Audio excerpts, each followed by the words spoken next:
నమస్తే. నేను మీ వెంకట్. ఎస్ఐ మృతి. కరీంనగర్ టౌన్‌లో ఎస్ఐ విధులు నిర్వహిస్తున్న చంద్రశేఖర్ ఆత్మహత్య చేసుకోవడం జరిగింది. మిత్రులారా, మన ఏవిఎం తెలుగు ఛానల్‌ని ప్రతి ఒక్కరూ సబ్స్క్రైబ్ చేయండి. పక్కనున్న బెల్ బటన్ నొక్కండి. ఈ వీడియోను లైక్ చేసి అందరికీ షేర్ చేయండి. చంద్రశేఖర్ ఎస్ఐగా కరీంనగర్ టౌన్‌లో విధులు నిర్వహిస్తున్న చంద్రశేఖర్ భార్య గత కొన్ని రోజుల క్రితం ఆత్మహత్య చేసుకోవడం జరిగింది.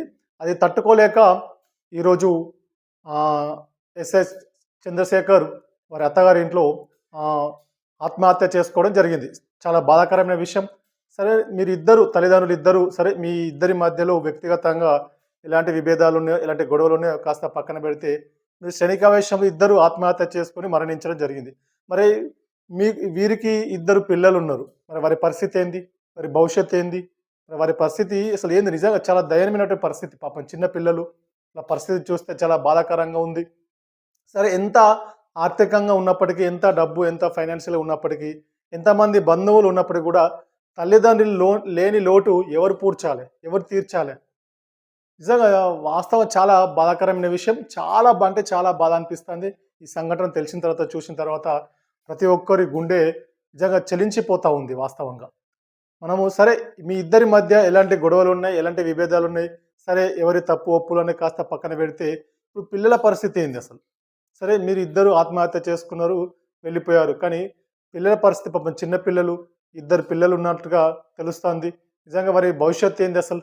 వారిని ఎవరు చూడాలి? ఎవరు దగ్గరికి తీయాలి? సరే, ఆర్థిక వనరులు ఉన్నాయా? లేవా? అసలు ఆర్థికంగా ఉన్నారా? లేరా? అని పక్కన పెట్టి, ఒకవేళ ఉన్నప్పటికి కూడా, డబ్బు బాగున్నప్పటికి కూడా, లేదా ఫైనాన్షియల్‌గా సెట్ అయినప్పటికి కూడా, అక్కడ పిల్లల భవిష్యత్తు ఏంది? వాళ్ళ చదువులేంది? వాళ్ళ మంచి చెడు ఏంది? అసలు తల్లిదండ్రులు ఎవరున్నా కూడా, నిజంగా ఇంతమంది బంధువులు, ఎన్ని ఆస్తులు ఉన్నా కూడా తల్లిదండ్రులు లేని లోటు అనేది ఎవరు పూడ్చలేంది కదా! తల్లిదండ్రులు ఉన్నంత అది ఉండదు కదా! తల్లి ప్రేమ దొరకదు కదా! తండ్రి ప్రేమ దొరకదు కదా వారి పిల్లలకు పాపం. వారేం చేసిర్రు? వాళ్ళు ఏం పాపం చేసిర్రు పాపం పిల్లలు? నిజంగా చాలా బాధాకరమైన విషయము. ఎంత పెద్ద గొడవ ఉన్నా, ప్రతి సమస్యకు నేను మొదటి నుంచి అదే చెప్తా ఉన్నాను.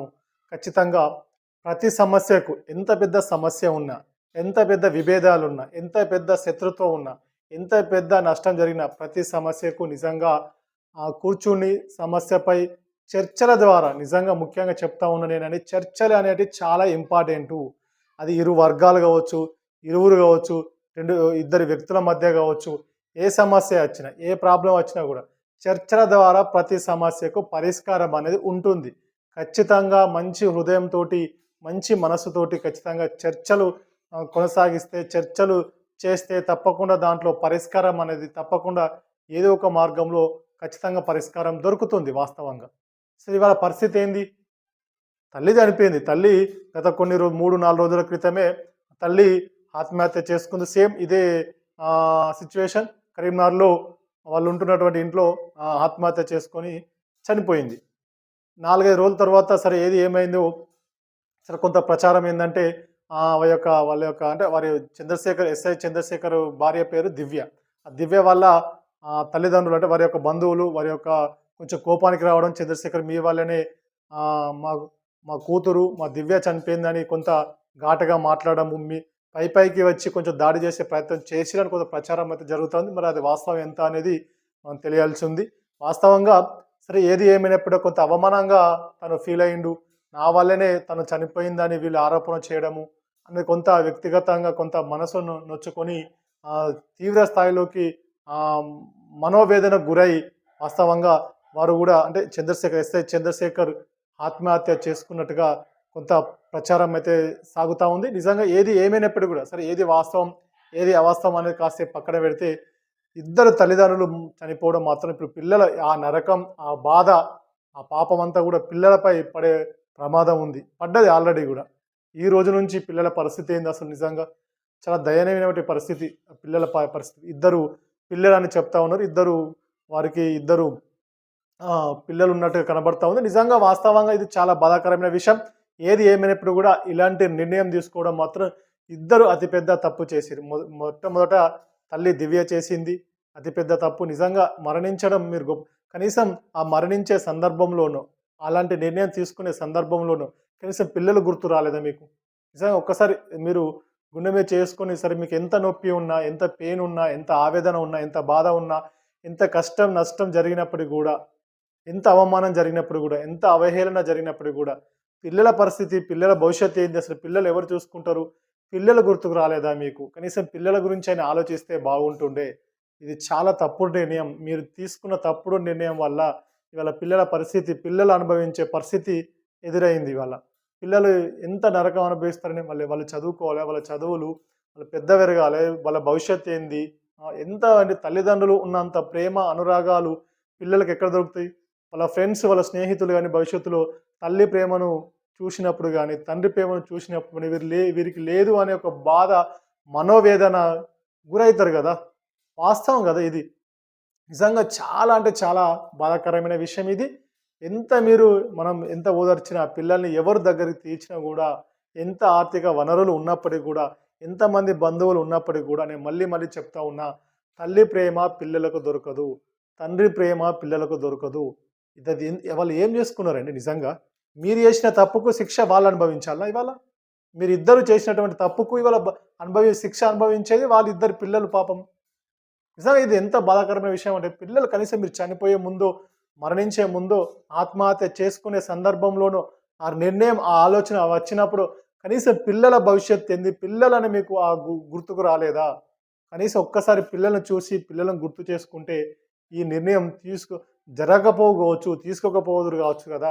చాలా బాధాకరమైన విషయం. నిజంగా ఏది ఏమైనప్పుడు కూడా సరే వాళ్ళకి కొంత వ్యక్తిగతంగా ఏదైనా బాధ ఉంటే ఉండొచ్చు. బాధ ఖచ్చితంగా ఉంటది. ఏదో జరిగి ఉంటది. ఎందుకంటే ఇంత పెద్ద నిర్ణయమాన్ని తీసుకోవడం ఎవరు తీసుకోరు గదా! ఎంత నొప్పి, ఎంత బాధ ఉంటేనే ఇలాంటి సంఘటనలు జరుగుతాయి అక్కడక్కడ, అప్పుడప్పుడు. కానీ ఎవరు ఏం జేసినా గూడా నేను మళ్ళీ చెప్తా ఉన్నా, మీరు తప్పుగా తీసుకోవద్దు దీన్ని. ఖచ్చితంగా ప్రతి విషయంలో గూడా ఒక్కసారి నేను గొడవలు లేని ఎవరు ఉండరు. ప్రతి భార్యాభర్త గాని, స్నేహితులు గాని, బంధువులకు గాని ప్రతి ఒక్కరి మధ్య విభేదాలుంటాయి. ఖచ్చితంగా భేదాభిప్రాయాలుంటాయి. చిన్నగా, పెద్దగా ఏదో ఒక సందర్భంలో చిన్న చిన్న గొడవలు గాని అనేకం వస్తా ఉంటాయి. కానీ ఖచ్చితంగా ప్రతి సమస్యకు, ప్రతి బాధకు, ప్రతి నొప్పికి గూడా సమస్య పరిష్కారం ఉంటుంది. ఖచ్చితంగా సమస్యను పరిష్కారం చేసుకోవచ్చు. ప్రతి విషయంలో, ప్రతి సమస్యపై చర్చల ద్వారానే సమస్యలు పరిష్కారం అవుతాయి. ఇది వాస్తవమైన విషయము. ఏది ఏమైనప్పటికీ గూడా చర్చలు అనేటివి చాలా ప్రాముఖ్యతమైనవి. ఖచ్చితంగా చర్చలు అనేటివి కొనసాగాలి. ఇద్దరి మధ్య చర్చ అనేది జరగాలి. ఇరువురి మధ్య చర్చ అనేది సాగినప్పుడే సమస్యకు పరిష్కారం అనేది దొరుకుతది. సమస్య పరిష్కారం అవుతది. చర్చలు లేకుండా సాగితే మాత్రం విభేదాలు ఎక్కువ అవుతాయి. వర్గ విభేదాలైతే ఇలాంటి గొడవలకు దారితీసే అవకాశం ఉంటుంది. ఇవాళ పిల్లల పరిస్థితి చూస్తే నిజంగా చాలా దయనీయమైనటువంటి పరిస్థితి. నిజంగా చంద్రశేఖర్ 2014 బ్యాచ్‌కు చెందినట్టుగా మనకు తెలుస్తా ఉంది. 2014 బ్యాచ్‌లో ఎస్ఐగా వారు విధుల్లోకి వచ్చి ఆ విధులను ప్రారంభించి వారి విధులను బాధ్యతలు తీసుకొని విధులను నిర్వహించడం జరుగుతా ఉంది. 2014 నుంచి ఇప్పటి వరకు. ఇప్పుడు ప్రస్తుతము ఎస్ఐ చంద్రశేఖర్ కరీంనగర్ నగరంలోని 2 టౌన్‌లో పోలీస్ స్టేషన్‌లో విధులు నిర్వహిస్తున్నట్టు మనకు తెలుస్తా ఉంది. నిజంగా ఏది ఏమైనప్పటికీ కూడా పూర్తి స్థాయిలో ఇది చాలా పెద్ద తప్పుడు నిర్ణయం. తల్లి చేసింది సరే, తల్లి జరిగింది అంటే తండ్రి కూడా కనీసం పిల్లల గురించైనా కాస్త ఆలోచిస్తే బాగుంటుండే.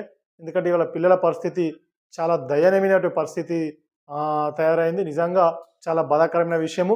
2014 బ్యాచ్‌కి చెందినటువంటి ఎస్ఐ చంద్రశేఖర్ నిజంగా చనిపోవడం చాలా బాధాకరమైన విషయము.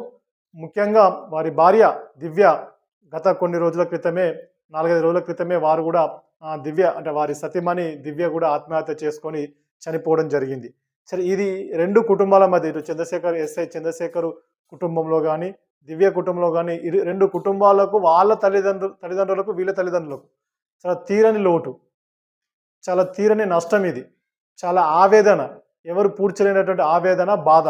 అదే కాకుండా ఇవాళ పిల్లల పరిస్థితి, వాళ్ళ బంధువుల పరిస్థితి ఎంత దయనీయమైన పరిస్థితి అంటే నిజంగా ఇది చాలా ఒక్కసారి ఈ విషయంలో ఒకసారి తెలుస్తేనే, ఒకసారి చూస్తేనే, ఒకసారి నిజంగా మాట్లాడుకుంటూనే చాలా బాధాకరమైనటువంటి విషయంగా మనకు అనిపిస్తుంది. ఇది వాస్తవంగా చెప్పాలంటే చాలా బాధాకరమైన విషయం ఇది.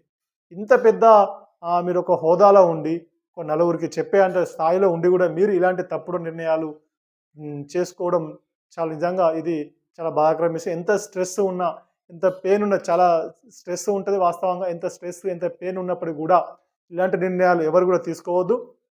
ఖచ్చితంగా ప్రతి ఒక్కరు పిల్లల గురించి ఆలోచించాల్సిన అవసరం ఉంటది. తల్లిదండ్రుల గురించి గూడా ఆలోచించాల్సిన అవసరం ఉంటది.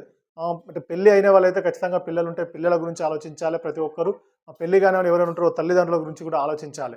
ఎందుకంటే మన కోసం తల్లిదండ్రులు గాని, మన పిల్లలు గాని తప్పకుండా ఉంటారు గాబట్టి వాళ్ళ భవిష్యత్తు ఏంది? వీళ్ళ భవిష్యత్తు ఏందని ఒక్కసారి ఆలోచించాలి. క్షణికావేశంలో నిర్ణయాలు తీసుకుంటే ఇగో ఈ విధంగానే ఉంటాయి. ఎవరైనా గూడా క్షణికావేశంలో తప్పుడు నిర్ణయాలే ఉంటాయి. ప్రతి ఒక్కరు గూడా ఆవేశాలకు లోను కాకూడదు. అందుకే నేను పదే పదే చెప్తా ఉన్నా. ఓపికతోటి ప్రతి ఒక్కరు సహనంతోటి జీవించాలే. సహనమే ముఖ్యం. సహనమే మనల్ని కాపాడుతది. ఓపికనే మనల్ని కాపాడుతది. ధర్మం వైపు ఉండాలే. ధర్మమే మనల్ని కాపాడుతది. ఆ న్యాయమే మనల్ని కాపాడుతది ఖచ్చితంగా. ధర్మం మనల్ని రక్షిస్తది ఏదో ఒక రోజు. ఖచ్చితంగా అధర్మం వైపు వెళ్ళకూడదు. ఎవరో మనలకి అన్యాయం చేసినా అంటే వారి పాపాన వాళ్ళే పోతారని మనం ఖచ్చితంగా మనం నిర్ణయించుకొని ఉన్నప్పుడు ఖచ్చితంగా మనకు ఏదో ఒక రోజు మంచే జరుగుతదని ఒక నీతి నిజాయితీగా బ్రతికినప్పుడే మనం సమాజంలో బాగా ఉండగలుగుతాం. వాస్తవంగా ఇలాంటి ఎవరైనా సరే భవిష్యత్తులో గూడా ఇక నుండి గూడా కనీసం మార్పు రావాలి. ప్రభుత్వాలు గూడా ఇలాంటి అవగాహన సదస్సులు గూడా పెట్టాలి. ఆత్మహత్యలపై, మర్డర్‌ల విషయంలో గానీ, గొడవల విషయంలో గానీ, శాంతి భద్రతల విషయంలో గానీ, ఇలాంటి విషయంలో కొంత నిజంగా కొంత చర్చ జరగాల్సిన అవసరం, పెద్ద ఎత్తున చర్చ జరగాల్సిన అవసరం ఉంది. ప్రజలు గూడా కొంత ఆహ్, ప్రజల్లో మార్పు తీసుకురావాలంటే అవగాహన సదస్సులు గూడా పెద్ద ఎత్తున నిర్వహించాల్సిన అవసరం గూడా ఉంది.